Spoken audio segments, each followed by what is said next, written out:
বন্ধুরা, চলো আজকে কি রান্না করেছি তোমাদের সঙ্গে শেয়ার করি। এখানে সাদা গরম গরম ভাত, এখানে একটা সবজি ইলিশ মাছের মাথা দিয়ে, আর আছে শিদুলের চাটনি, অল্প করে মুসুরির ডাল, আর এই যে দেখো টক দই। আমি টক দই প্রতিদিনই গুড় দিয়ে খাই।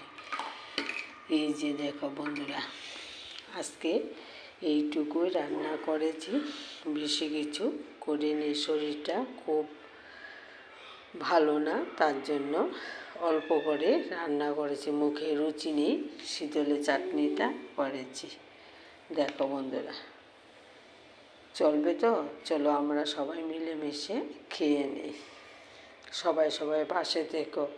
আমার দুপুরে রান্নাগুলো কীরকম হয়েছে আমাকে কমেন্ট করে বলবে কিন্তু।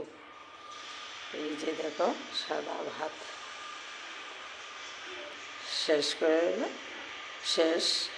এখানে শেষ করেছি বন্ধুরা। আগামী দিন আবার কি রান্না করব তোমাদের সঙ্গে শেয়ার করব।